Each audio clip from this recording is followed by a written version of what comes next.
aparte por la educación, por el patriotismo que puede generarse dentro. Entonces yo quería consultarle a usted, viendo como punto de referencia a Sánchez, por ejemplo, y otros padres de la patria, tanto aquí como en otras naciones, según su juicio, ¿cuál es la mejor manera para hoy, a la realidad que vivimos ahora, poder fomentar ese amor a la patria que tenían esas personas?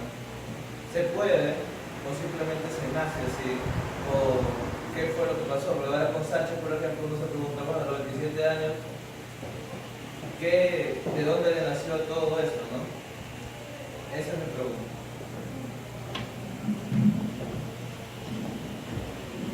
Duarte tenía 27 años cuando fundó la Trinitaria, la Sociedad Secreta de la Trinitaria, en 1838. Todos eran jovencitos. Inclusive despectivamente le llamaban los filorios, porque estudiaban filosofía. Entonces la pregunta es, ¿qué deberíamos de hacer? Lo primero que deberíamos de hacer es educarnos. Lo segundo es volver otra vez a mirar nuestra historia, porque la historia nuestra ha sido tan maquillada que ya yo ni la conozco. La que le presentan a los niños en las escuelas, una historia que tú la miras y tú dices, estarán hablando de qué nación es que están hablando, porque no es de esta. Y realmente a nosotros nos han desfigurado, y si tú tienes una historia desfigurada, es difícil que tú creas en la historia. Y si tú no crees en tu propio pasado, no vas a creer en tu presente, porque el presente es un resultado del pasado y el futuro se crea en el presente. Realmente es un eterno presente, como dicen los filósofos, pero la realidad es esa. Y yo creo que hay algo que los masones deberían de hacer, como si yo no lo fuera. Deberíamos de volver otra vez a hacer lo que hicieron los trinitarios. ¿Qué hizo Duarte? Vamos a ver el proceso. Duarte toma un grupo de jóvenes y empieza a enseñarles ciencia, porque él sabe que se necesita la ciencia, se necesita la matemática, se necesita todo esos conocimientos. Y en aquella época tú tenías que saber latín y griego. Fíjate que Sánchez sabe latín y griego. ¿Dónde lo aprendió? En ese grupo. Entonces tú tenías que conocer eso para tú poder leer los libros originales. Entonces primero tú tienes que tener una cultura general. Una vez que tú tengas una cultura, ya tú sabes qué hacer. Primero, una de las cosas más importantes para ser libre es tener conocimiento. El ignorante no puede ser libre, aunque la Constitución se lo diga. La ignorancia lo hace esclavo. Por eso que tú ves una nación como esta, que cada 4 años le regalan una botella de romo y votan por quien sea. Eso no es una condición de una nación libre. Eso es una condición de una nación esclavizada por su ignorancia. Si me dan los pesitos esos que le dan mensuales, de lo que sea, de los bonos, de lo que sea, no, yo por eso es el que voy a votar. Y fíjate que la mayoría de la gente está dispuesta a vender su cédula, a vender sus cosas, porque no creen en la patria, no creen en la nación. Ellos no creen que le van a resolver nada. Y es un problema de un lisiado, en el sentido de que el lisiado se sienta en su casa a esperar que le lleven la comida, a diferencia del hombre libre que sale a la calle a buscar la comida y sabe que la comida se busca a través del trabajo, y el trabajo tú tienes que tener un conocimiento, tú tienes que saber, tú tienes que tener una técnica, tú tienes que conocer para producir. Entonces cuando una nación se dedica a producir, es una nación libre. Mira en el periodo de la España boba, ese es el periodo que más, yo voy a tener que meterme profundamente a chequear eso, porque ese periodo me llama enormemente la atención. ¿Cómo es posible que una nación con ríos, con tierra, con tanta riqueza, de toda naturaleza, estuvieran ahí en el puerto esperando que llegara un barco español para que le trajera dinero. ¿Qué pasa eso? ¿Cómo puede ser? Bueno, ese es un tema que nosotros vamos a colocárselo en los hombros al hermano. Y lo vamos a traer nuevamente a este escenario para nosotros conocer sobre ese periodo a profundidad. ¿Usted está de acuerdo con él? Sí. Entonces, somos amigos, mi querido hermano. Menos yo. Queda comprometido públicamente para que ese tema, cuando usted lo tenga preparado, por favor, en este escenario lo vamos a ofrecer, escenario de mucha calidad, de presencia, para conocer sobre ese periodo. Hermano, Santana Viña tiene una pregunta, pero ¿a qué hermano presidente? ¿Perdón? Para probar la moción, perfecto. Así que queda comprometido. Levántese mano derecha. Creía que el hermano Santana me quería. Bueno, la respuesta que acaba de dar el hermano, yo creo que debe ser motivante para nosotros, para que acudamos a este tipo de convocatoria, para que le demos apoyo y entremos a esos escenarios en que nosotros podamos aprender y conocer sobre nuestra historia. Y siguiendo la pregunta que hizo el hermano Navarro, en que él es aprendiz de esta logia, esta benemérita de la Libertad Morovenco, en el que la educación realmente es la base fundamental para nosotros sostener y manejar esta nación. Hermano, muchas gracias. Buenas noches, hermano. Felicitaciones por la ponencia, porque para mí, como joven, realmente es de mucha ilustración. Y voy a hacer una pregunta un poco controversial, pero es precisamente por eso que usted acota, porque la historia, como dice un libro de Rillo Pou, nos la han contado al revés. O sea, nos la han contado quizás los conservadores, y lo que no ha llegado puede ser que no sea totalmente lo real. Precisamente digo que es controversial porque creo que ahora, recientemente en el periódico, y yo sé que quizás es un tema que ustedes manejan, se ha vilipendiado y superado mucho a Sánchez, principalmente porque dicen algunos historiadores que él ocupó algunas posiciones luego de cuando sale Duarte en el gobierno de Santana, y que luego también ocupó posiciones en la anexión, aunque después se redime y se inmola cuando lo matan en San Juan de la Maguana. Esto es, ¿hasta qué punto puede ser cierto o fue una estrategia de Sánchez, o una estratagema para poder sobrevivir hasta que pudiera regresar a Duarte? Eso es lo que quisiera que usted me arrojara luz sobre eso y lo esclareciera. Sobre posiciones en el momento de la anexión, no lo conozco, o sea, no estoy al tanto de eso. Sí, yo sé que él tuvo posiciones en el gobierno de Santana y terminó siendo un contrario de Santana. Pero también nosotros tenemos ese problema con Mella. Mella fue a España a hacer las negociaciones de la anexión. O sea, nosotros tenemos que conocer nuestra historia y conocer nuestros héroes. Nuestros héroes son héroes humanos, seres humanos con sus fallas y sus momentos de debilidades. Pero una cosa aprendí yo, o por lo menos me la enseñó el general Pérez y Pérez, o ex general,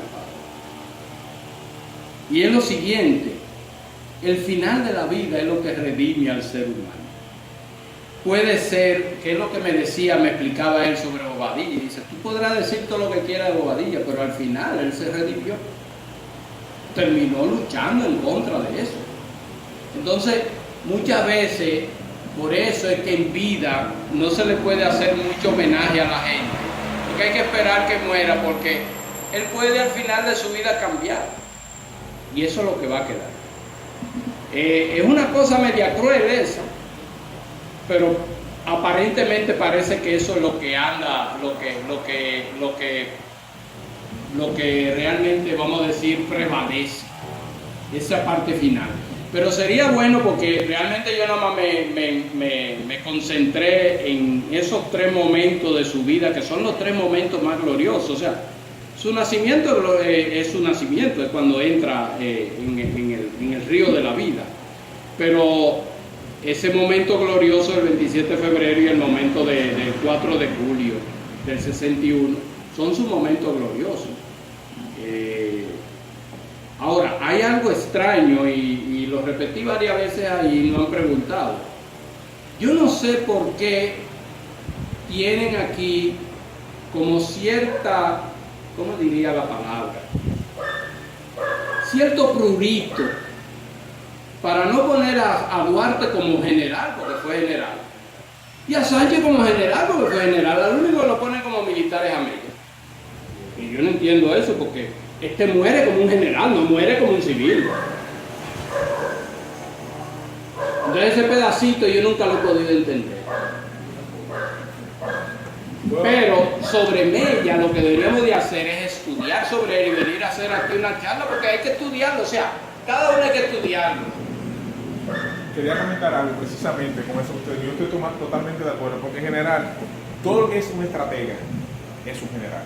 Sí, porque la palabra etimológicamente de estratos, y eso es el que comanda o el que es el general. O sea, que yo estoy totalmente de acuerdo que todo el que estuvo comandando era un estratega. Pero él es el comandante del 27 de febrero, él es el que dirige todo y él es el jefe del 27 de febrero. Entonces a él le niegan el 27 de febrero y lo dan a Mella, que lo único que hace es tiene un trabajo. Bien, es un tema sumamente interesante que estamos tratando esta noche, y yo espero que esta sea la chispa que encienda una serie de coloquios que pensamos desarrollar aquí en este mismo escenario, en el escenario de ahí abajo, donde vamos a pasar dentro de un momento a degustar a algunos brindis en cóctel. Y vamos a ver, la joven de atrás tiene una pregunta. Ay, sí, el hermano de aquí. Ay, la rama Vamos a femenina, hacer, por fin. vamos, señores, un aplauso a la dama que se... Mi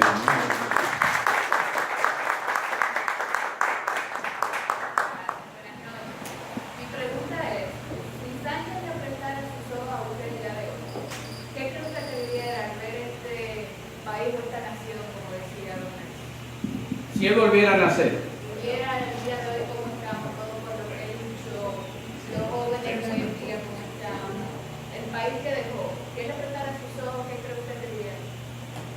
si tú ubicas el siglo XIX y el siglo XXI, estamos en el XXI, a pesar, te lo va a decir una persona que normalmente es negativo, eso es parte de mi psiquis. A pesar de mi negatividad normal y común, en realidad avanzamos. La nación del siglo XIX es una nación muy atrasada. Hoy día tú tienes generaciones que se preocupan, o sea, a pesar de todo lo que está sucediendo y a pesar de uno ver como que estamos en medio de un túnel, da la impresión de que hay una juventud como la de ustedes y los que están aquí jóvenes que están pensando diferente y que quieren un cambio, y ese cambio se va a dar porque en algún momento ustedes estarán en la posición de gobernar y en algún momento ustedes harán los cambios. Lo que hay que prepararse ahora para ese cambio, lo que hay que tener es las bases políticas y filosóficas y éticas, que son las que fallaron. Lo que ha fallado es la ética, no ha fallado otra cosa. La ciencia la tenemos. Nosotros tenemos dentro de la masonería, y ahí me voy a meter yo en rojo, un grado que habla de ciencia y virtud. Y ese grado dice que debe haber un equilibrio entre la ciencia y la virtud, porque si tú lo único que tienes es ciencia, te convierte en un tirano. Y si lo único que tú tienes virtud, te convierte en un fanático peligroso, como los fanáticos que hay ahora en algún sitio, acabando con los museos y destruyendo piezas de miles de años, que son obras de la humanidad. Entonces, debe haber un equilibrio entre ciencia y virtud. Y los masones lo conocen desde hace 1000 años. No, 1000 años, no, 200. Y nosotros deberíamos de llevarlo al público. Yo creo que estamos fallando en que los conceptos internos nuestros no se están llevando a la nación. Lo que no sucedía en el siglo XIX. En el siglo XIX los conceptos masónicos se aplicaban a la nación. Por eso tuve una trinitaria que es una logia Lautaro. ¿Qué es lo que es una logia Lautaro? Lautaro fue un cacique, vamos a llamarle cacique, chileno, que tuvo cierto éxito, o sea, derrotó a parte del ejército español, aunque después fue vencido, pero tuvo ese momento de gloria, de que combatió al ejército español y le ganó. Y eso se convirtió en esa región de Sudamérica, tanto de Argentina como de Chile y de Uruguay, esa zona, se convirtió en un símbolo. Y eso se convirtió en lo que le llamaron las logias Lautaro. ¿Qué es lo que es una logia Lautaro? Eran logias conspirativas, hechas por masones, utilizando metodología masónica, pero eran puramente conspirativas, no estaban dentro de una logia. Y cuando tú miras la sociedad secreta, la trinitaria, es una sociedad conspirativa. Tiene palabras de paz, como hacen los masones. Tienen palabras sagradas. Su nombre, tienen seudónimo porque no usan el nombre original. Y su juramento, eso sí, nosotros sabemos con seguridad, el juramento trinitario se hizo de forma criptográfica, o sea, no se escribió en castellano, se escribió en símbolos, que los masones conocen ese tipo de símbolos y todavía lo usan, aunque sea cada 3 meses, pero hay unos símbolos que aparecen por ahí, lo manda el gran maestro y manda esos símbolos a todos los sitios, y los masones tienen una tablita para descifrarlo y todo eso. Los trinitarios tuvieron que hacer eso. Entonces es una logia Lautaro, que era una logia conspirativa. Yo creo que ya nosotros no tenemos que ser logia conspirativa, pero sí podemos ser logias instructivas.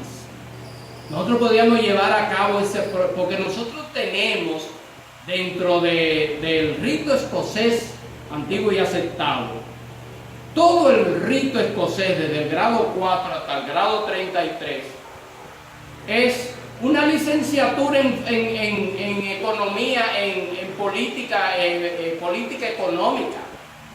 Es un sistema político lo que se enseña ahí, y se enseña ahí la base de lo que es un sistema republicano, de cómo se organiza un sistema republicano.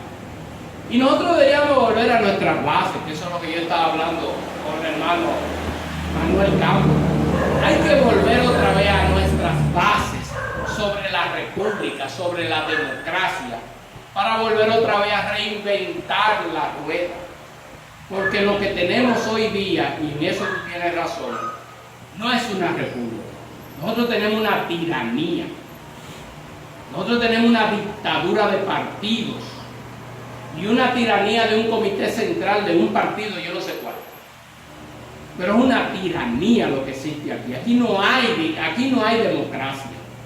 Y nosotros tenemos que volver otra vez a enseñarle democracia al pueblo, para que sepa qué es lo que es la democracia, que es el gobierno del pueblo, porque el pueblo es el soberano, no es un comité ejecutivo el soberano, ni es la oligarquía el soberano, ni son los grupos económicos el soberano, ni es la iglesia tampoco el soberano, es el pueblo. Y a ese pueblo que hay que enseñarle a ser soberano. Soberano significa que yo soy el dueño de mis acciones, no es otro el que va a dictar lo que yo quiero ser. Y yo creo que me extraño. Perdón. Al caballero allí le toca, y después la usted como usted se llama. Gracias, usted señalaba ahorita el por qué usted es padre de la patria. Y en la década del 70, Juan Isidro Jiménez Grullón escribió un libro llamado El mito de los padres de la patria, donde reivindicaba a Sánchez como el padre de la patria, de lo que se ve reivindicado precisamente de lo que se planteaba ahorita, al servicio de quien se puso antes de el martirio de San Marcos.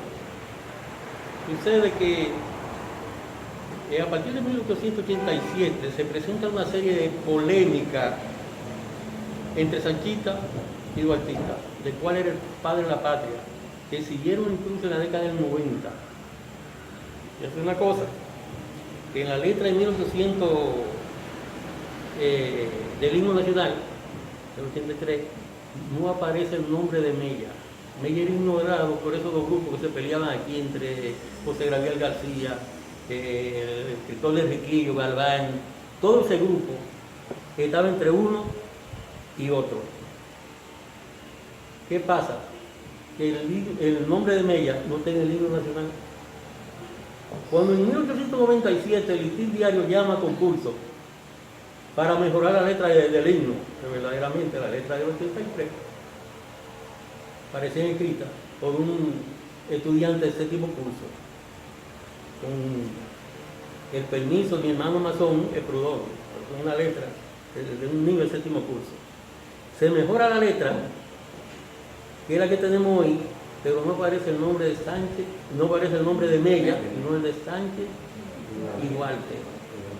Sí, Espérate, déjame darte un toquecito ahora, ya para terminar. Lo que pasa es que los comentarios van a desnutrir. Estamos en la sesión de preguntas, no de comentarios. Los comentarios ya lo que son charlas sobre charlas. Pero déjame decirte. Y como dije al principio, nosotros vamos a ofrecer este escenario para ese tipo de exposición que usted está haciendo, que equivale a una conferencia y que nosotros todos debemos aprender. Pero yo entiendo que debemos limitarnos solamente a las preguntas y respuestas con relación al motivo que nos une esta noche. Yo lo que te quería decir que los padres de la patria, Lili cuando dijo, no muevan mucho el altar, que se van a caer los santos, aquí son tres, Duarte, Sánchez y Mella. Realmente, como estamos celebrando a Sánchez, dejamos a Sánchez tranquilo. En algún momento tendremos el valor de sentarnos y hacer una charla sobre eso, sobre ese tema, que es un tema candente. Ese es más candente que el haitiano. Bueno, una pequeña afirmación antes de la pregunta para poder fortalecerla.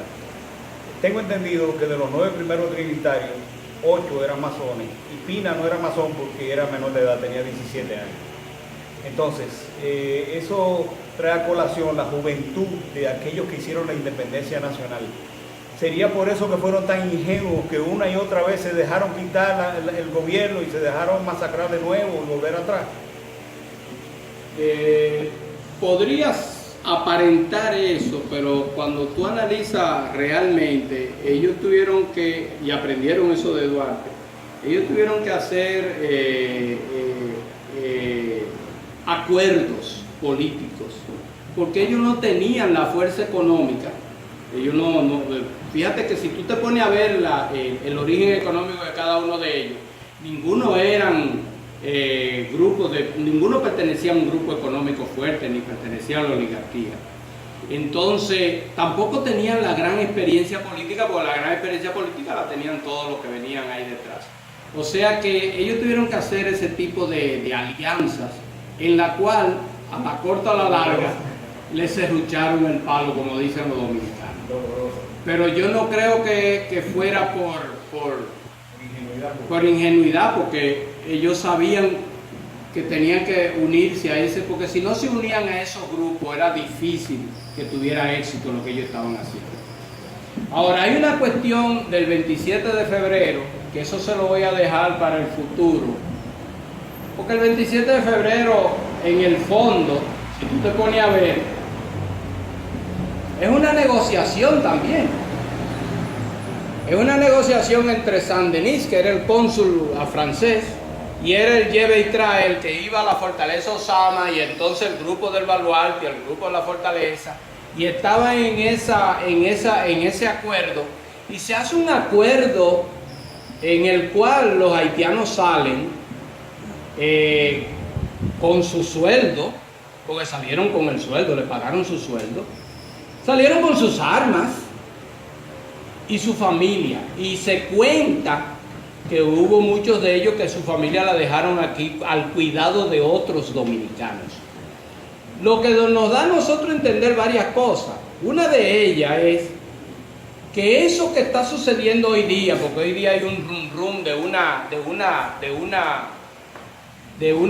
no una enemistad, sino de un odio al haitiano, entre los haitianos y dominicanos. En el siglo XIX no da esa impresión de que hubiera ese tipo de odio.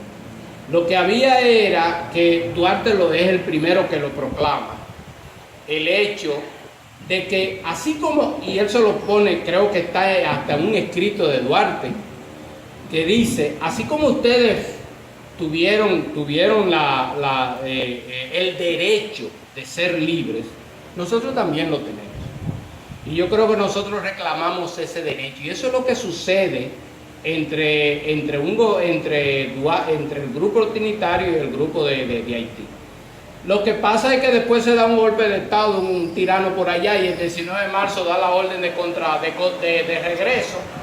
Y ahí comienza la batalla. Pero en el fondo era que el ejército se iba a coger para su frontera. Además hay que agregar el hecho de que los haitianos siempre hay un problema con esos muchachos. Es que la primera nación de negros que se independice es Haití. La primera nación de esclavos que se independice en Haití. Y europeos y norteamericanos no aceptaron eso. Y no lo reconocieron. Peor, Francia fue tan bárbara que pidió una indemnización que todavía en el siglo XXI la debía. Ahora con el terremoto fue de que le cancelaron la deuda. Pero la deuda de allá, de la independencia, ¿eh? Y le regalaron el República Dominicana. Bueno, como tú quieras. Pero fíjate que Haití siempre tenía temor de que lo invadieran por el lado nuestro, porque el lado nuestro demostró tener debilidad. Le encantaba mucho ir donde los europeos a decirle dame pan o dame comida y todo eso. Y ese temor lo tenían, ¿eh? Fíjense, Haití viene a reconocer la independencia, o sea, le viene a reconocer la nación dominicana como una nación independiente en el 1867. Durante todo ese tiempo nunca reconoció que esto era independiente. Después de la restauración. Cuando ellos se dieron cuenta de que finalmente los dominicanos querían tener una nación, porque es que en el 21 no querían tener nación, en el 44 tampoco. Porque los historiadores haitianos dicen que ellos nos invadieron para liberarnos del yugo de los españoles. Todavía ellos sostienen que fue una invasión prácticamente de salvación al pueblo dominicano.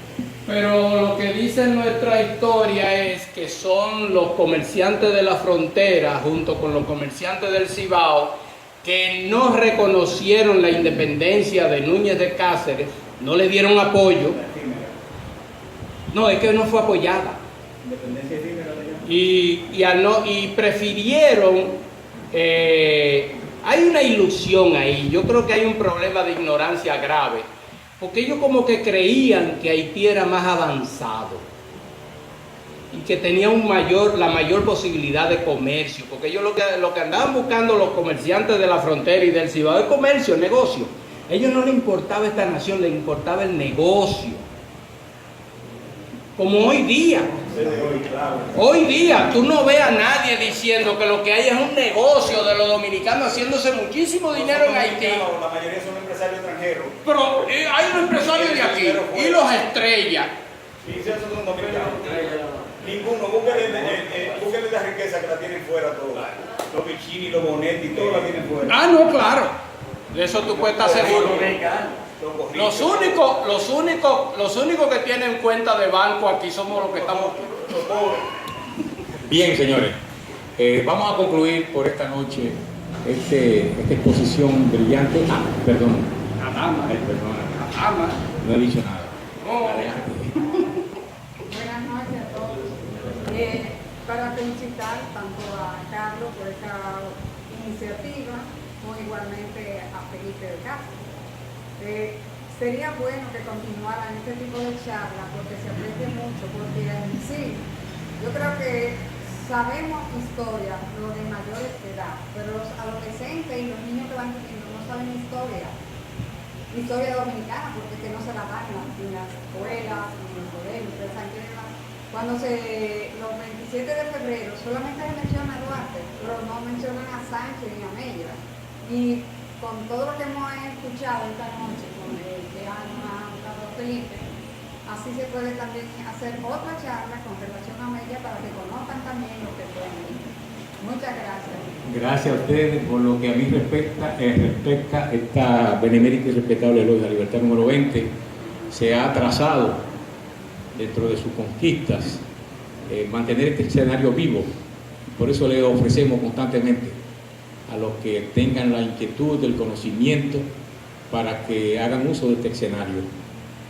Aquí recientemente tuvimos una charla magistral que se llamó La Génesis de la ciudad de Santo Domingo, dictada por el arquitecto Teodoro Blanchard Paulino, arquitecto conocedor como nadie del desarrollo urbano y el desarrollo colonial de la Primada de América.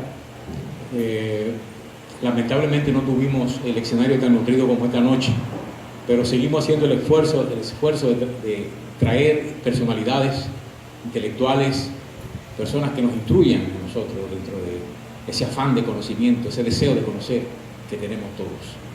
Le voy a agradecer al querido hermano Felipe de Castro su intervención en esta memorable noche, que yo creo que todos hemos aprendido de más. Vamos a comprometerlo para que nos dé pinceladas sobre este tema que él domina con tanta perfección, y exhortar también a cualquier otro hermano de los que han hecho comentarios, que también tienen ellos la oportunidad de usar este escenario para que lleguemos a conocer verdaderamente nuestra historia, y por qué no cualquier otro tema de ciencia, de filosofía, cualquier tema que nos produzca a nosotros el deleite del conocimiento. Así que yo voy a agradecer al querido hermano Felipe de Castro y voy a pedir un aplauso para él en esta noche.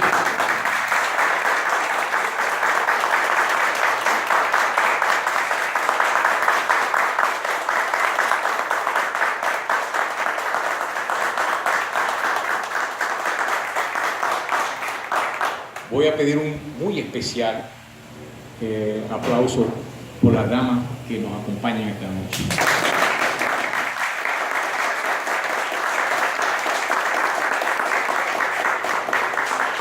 Ojalá algún día los masones tengan la bravura de discutir por qué las mujeres no están en la masonería. Bien, y por último vamos a darle un nutrido aplauso a este selecto público que nos ha acompañado esta noche, que ha dicho presente, que ha aportado un eslabón de fortalecimiento en esta sociedad masónica que nosotros representamos.